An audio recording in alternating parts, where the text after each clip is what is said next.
Spring is here on the homestead, and there are so many things happening at one time. It can almost feel a little overwhelming. Hey, it's Amy from A Blossoming Life, and today I'm going to just share with you kind of some projects and things that we've been working on the homestead. Please forgive my voice as I'm getting over a cold. But so one of my favorite things about spring is I feel like there's just a new refreshment when it comes to cooking and baking. There are new flavors and things in season that we can cook with that just make it a little bit more fun. And I have teamed up with 30 other creators in creating a Spring on the Homestead cookbook. There are over 65 recipes from main dishes to sides, breads, jellies, jams, lots of sourdough goodness, and also dessert. This day I made lemon blueberry muffins and they were incredible. They were so delicious, and I love that I got to use the last of the summer blueberries from last year, which really got me excited for the summer. I think that's why I love spring so much. It's like a refreshment from the rain and the dreariness of the Pacific Northwest, and it just gets me really excited when the sun starts peeking out and I get to look forward to the sun all summer without any rain and all the delicious recipes that I get to create from all the good garden produce and the things that I can pick up from local farms. This cookbook, though, is only available until March 26th, so make sure to head to the description below to make sure that you can grab it before it's gone. Use the code AMY1 to get a special discount. On this day that I was making this recipe, we actually had some friends over to come play, and the kids inhaled this. I ended up doubling, maybe even tripling this recipe, and we ate like 20 some muffins within a 2-day period. So they were well loved and they were just so good. They were so moist. I think the sour cream and the lemon just really added so much flavor and great texture that they were absolutely delicious. They also have a crumble on top, which any muffin with a crumble on top is the best.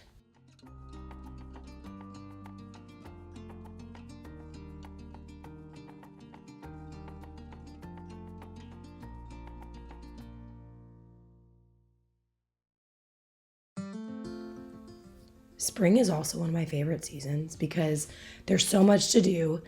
There's still the coziness of winter where you can still make soups and sit by the fire. But there's also so many projects that need to be done.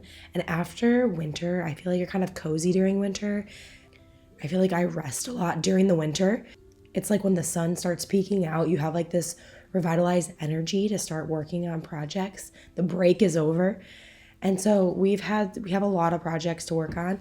One thing that always happens in the spring is seed starting. And this year I have lots of little helpers. And so my son helped me on this day start our seeds, wash our trays, get the soil in the trays, and then start planting. Every year I'm a little bit behind. I feel like I never plant exactly when I'm supposed to. And if you want a really good resource, the Farmer's Almanac has a great resource for when you should start your seeds. You just type in your zip code and then it'll tell you exactly when to start your seeds. And so that's what I usually do. But I'm always a couple of days behind or sometimes a week or two behind. But that's okay. I still get it done. These are going to be my little tomato cups. It's a great way to save money on buying seed starting trays or the seed starting cups. Just get some solo cups and drill some holes in them and they work perfect. I usually reuse them every year, but last year a lot of mine broke, so I had to make some new ones.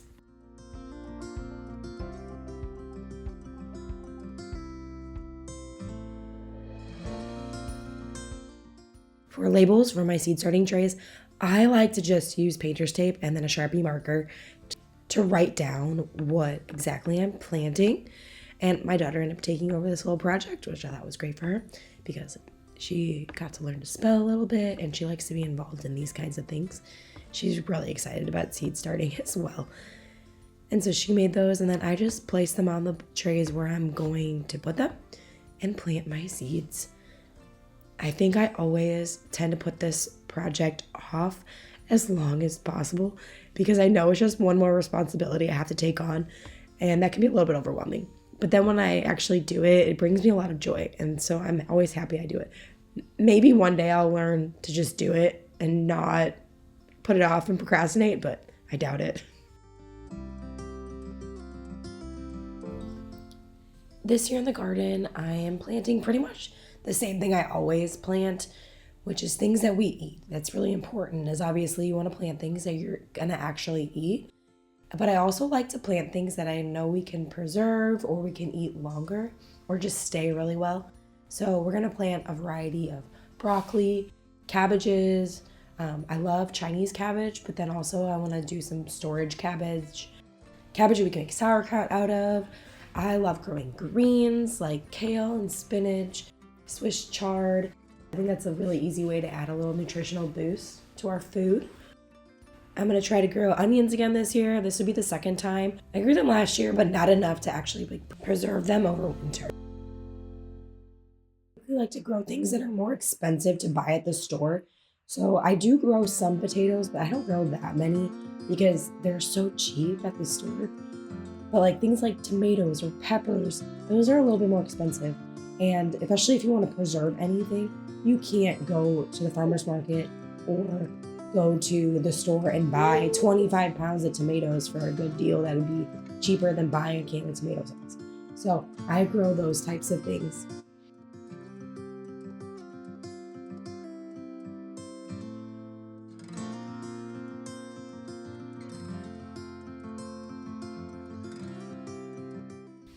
I also love growing a large variety of flowers because they just bring so much joy. They're such a wonderful gift to be able to give people. And picking flowers is probably one of my favorite things to do when I need a little bit of calmness or peace.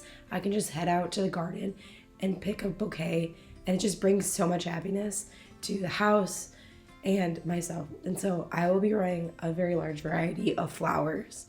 Even though they feel kind of useless and they take up a lot of space, there's still so much beauty in them.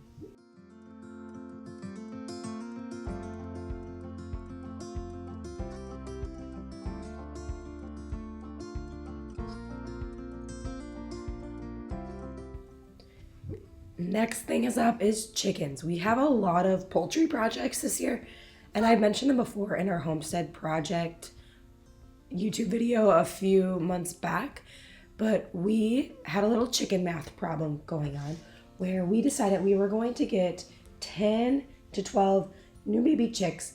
My daughter likes to raise them to sell to friends, and it helps just save her money for a horse one day. And so we started by getting 6 chicks because we just kept going to the stores. We kept calling and we couldn't find chicks anywhere. They were supposed to come in and they just wouldn't. And so we finally drove like 20 minutes away to go to Tractor Supply to get some baby chicks because my husband called another local store and they weren't available. And then we accidentally went to the store later on that day. Like literally, they told us 2 minutes after my husband had called that they received the call that they got the chicks. So we ended up getting 17 chickens when we only were meant to get 12. So, but they're all straight round, so there's a good chance that they could be roosters. So the project I'm working on here is we are actually turning our old chicken run into a mobile chicken coop. And we're doing this for a few reasons. One, it is healthier for the chickens. They're going to be on pasture. They're going to be continually rotating the pasture. And so the eggs will be healthier, but also it fertilizes the land. It makes the grass better, it adds more carbon into the soil. And so we're very excited about that. And then we're also going to create a turkey coop out of that same run because we are going to be raising meat turkeys for my daughter's 4-H, and then we'll use whatever extra turkeys that we have left over. We will get them processed and we will enjoy them for our own holidays, which will be really exciting. All right, the last recipe I am working on is a strawberry crumble, or I guess you could also call it a strawberry crisp. This is a completely revamped recipe over on my blog, ablossominglife.com, and I'll leave a link in the description box below for that recipe. It was really delicious. I ended up bringing this to a friend when I brought her over a meal for having a new baby, and it's definitely a crowd pleaser. The kids absolutely inhaled it. We literally went through like 10 pounds of strawberries in like 3 days between different recipes and just them munching away on them. It makes me really, really excited for when strawberry season hits Oregon. I can't wait. We love going strawberry picking. We just can't pick enough. That's the one sad part about it. Well, I really hope you enjoyed this little look at spring on the homestead over on our farm, and make sure to look in the description box below for any recipes or links to things shared today. Make sure also to like and subscribe and share my video. I would really appreciate that.